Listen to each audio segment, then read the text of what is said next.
From a profound economic downturn to widespread social unrest, from infrastructure disasters to a military might that's merely a facade, China under the Chinese Communist Party, CCP, is grappling with a full-blown crisis.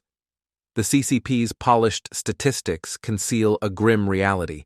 Millions of citizens are mired in poverty, freedoms are stifled, and the foundations of power are crumbling.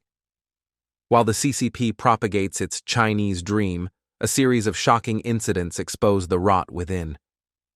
Join us as we uncover the hidden truths from the fall of Hong Kong, once the Pearl of the Orient, to a military that's more paper tiger than powerhouse. These are not isolated stories, but a mosaic of a superpower teetering on the brink of collapse. From the Pearl of the Orient to rubble, Hong Kong's total collapse. Late at night in Hong Kong, 200-meter-long pedestrian tunnels, once bustling with life, now shelter hundreds of homeless people. They huddle in makeshift tents, on worn-out sofas, and among tattered suitcases, some even using barriers to mark their territory. One man carefully places a wooden coffee table with a Bible next to his bed, clinging to a semblance of order amid chaos. This is the tragic portrait of a city that was once Asia's premier financial hub, now sinking into decline after the bursting of its property bubble. Official unemployment hit 3.5% in June 2024, the highest since 2022, with youth unemployment soaring to 6.8%. Yet experts suspect these figures are heavily sanitized, with the reality far bleaker. On social media, residents pessimistically predict a lost decade due to prolonged economic stagnation. The commercial real estate market starkly illustrates this collapse. Retail spaces once valued at tens of millions of Hong Kong dollars now stand empty, plastered with for lease signs offering up to 70% discounts, yet attracting no takers. Landlords lament being cut like leeks, losing millions in a single year. Rental prices have plummeted 60 to 70% since their 2019 peak, turning bustling streets like Canton Road into ghostly, deserted stretches even in daylight.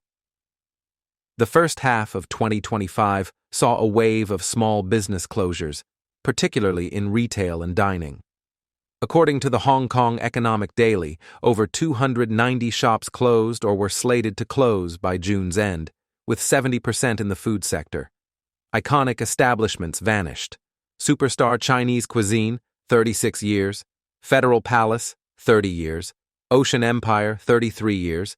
Daniel's Restaurant, 44 years, and Four Seasons Hot Pot since 1990. These closures aren't just economic losses, they erase Hong Kong's cultural heritage. More shockingly, Hong Kong residents are flocking to mainland China for shopping, further bleeding local businesses. Then came the bombshell. McDonald's sold 23 properties worth 3 billion Hong Kong dollars, 384 million US dollars, marking only the third such move in its history, following Japan's 1990 recession and Russia's Ukraine war exit. This signals a complete collapse of confidence in Hong Kong's property market. The office market has also tanked, with transaction prices at 15,800 Hong Kong dollars per square foot, down 70% from 7 years ago. Even tycoon Li Ka-shing is liquidating assets, slashing prices for his Deepwater Bay villa by 23% and abandoning projects in Hong Kong and Beijing. Cheung Kong Holdings' mainland assets dropped from 75% to under 5%, with billions redirected to the UK, Europe, and Southeast Asia. Analysts call this the final signal of evaporated faith in Hong Kong's future. beneath the economic surface lies political darkness. The CCP's tight grip through the National Security Law and Article 23 has eroded the one country, two systems framework. Between 2020 and 2024, Hong Kong lost 15% of its finance jobs as firms like Goldman Sachs relocated to Singapore or Tokyo. The U.S. revoked Hong Kong's special trade status in 2020, accelerating capital flight. Press freedom rankings plummeted to 140th in 2025, nearing mainland China and North Korea. The image of an elderly woman holding white flowers, surrounded by police, has become a symbol of crushed freedoms. From million-strong protests to today, even silent gestures are criminalized. Hong Kong, once the Pearl of the Orient and Asia's gateway, is now a hollow shadow, with a collapsed property market, vanishing businesses, disillusioned youth, and extinguished freedoms. Tofu Steel Bridge collapses in 3 seconds. Infrastructure disasters. Expose corruption. Hasty construction of miraculous infrastructure has once again led to deadly tragedy in China. The Huanghe-Jianjie Superbridge, hailed as an engineering marvel and a political gift, collapsed in just 3 seconds, sending 16 workers plummeting 130 meters into the Yellow River. This was no accident, but the inevitable outcome of a rotten construction system, riddled with subcontracting layers, cost-cutting, and corrupt bidding that prioritizes deadlines and prestige over human safety. At 3 a.m. on August 22nd, as workers tensioned steel cables to complete the bridge, the main cables snapped, causing a 108-meter steel girder to crash into the river. Footage captured the horrifying moment. Cranes and equipment fell, with 15 workers and 1 supervisor killed or missing. The video showed one side of the bridge intact, the other in ruins with scattered cables. Witnesses described cables on the right snapping, sending steel pipes flying. The 1,600-meter bridge, built by the China Railway Bridge Bureau, was meant to be the world's longest double steel arch bridge spanning the Yellow River. Its towers, over 100 meters tall, were completed in June, with a connection ceremony planned for August 26th. The immediate cause: 4 anchor girders broke into 8 pieces, triggering a domino effect. Experts suspect corroded cables, poor installation, or substandard materials from an opaque bidding system. Launched in 2021 with over 2 billion yuan, US $275 million invested, the project was promoted as a national symbol. But political pressure turned it into a disaster. It was rushed as a gift for the 80th anniversary of Japan's defeat and National Day. Workers toiled at night to avoid temperature fluctuations, but faced intense deadline pressure. A 1-month delay forced overtime with over 100 workers on night shifts since June. Independent analysts noted loose cables before the collapse, with only 4 cables bearing the load instead of 6, a sign of gross negligence. This tragedy isn't isolated, but reflects China's construction model. Political pressure overrides safety, long subcontractor chains, subpar materials, and a web of interests conceal risks.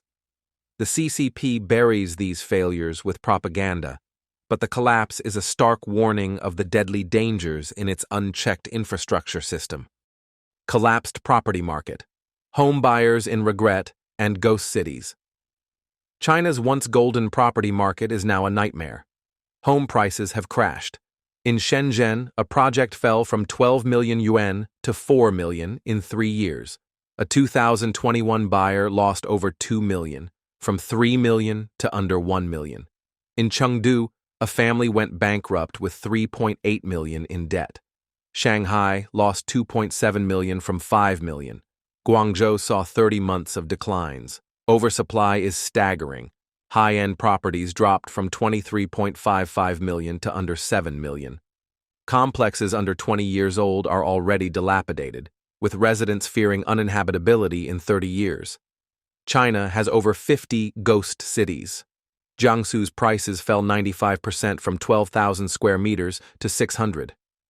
In Wuhan, 40 of 50 homeowners are selling, with no buyers. Lushan dropped from 800,000 to 100,000, with weed-choked residences and dark towers. The sacrificed generation, born 1988 to 1998, bears the brunt. Blogger Xu Hong'an notes oversupply and mortgages turned tragic. In Tianjin, prices fell 50 to 60%. Shenzhen from 60,000 square meters to 35,000. One man, hair turned white from regret, lost his savings. The CCP masks this with rosy data, but the reality is a trap devastating millions of families. Paper tiger, military, brutal training, poor equipment, and politicization. The CCP boasts a mighty military, but it's a paper tiger. The PLA spends heavily but lacks skilled soldiers. Russia's Ukraine failures prove paper strength doesn't win wars. PLA training is brutal. Recruits drop from 72 kilograms to 50 kilograms in 3 months from relentless running and push-ups, leaving many with broken bones or permanent injuries. U.S. training, by contrast, is individualized to avoid harm. Nutrition is poor, steamed buns and sparse meat dishes. The U.S. offers varied meals like burgers and pizza. Logistics are weak. China's Y-20 transport planes number in the dozens, compared to hundreds for the U.S. equipment is subpar. Type 79 armor deforms after gunfire, ammo bags are flimsy, and water bottles lack insulation. Night vision goggles are limited to 2 per team. Officers often hold only high school or associate degrees. Political commissars dominate, prioritizing ideology. 40% of training time is spent on theory, leading to disastrous decisions, as seen in the 1979 Vietnam War. The PLA's outward aggression masks deep flaws hidden by CCP propaganda. Please share your thoughts in the comments. If this content resonates with you, share it with your network. Your support helps us continue delivering independent, high-quality journalism. Subscribe and like to stay updated with China Undercover. Thank you for following.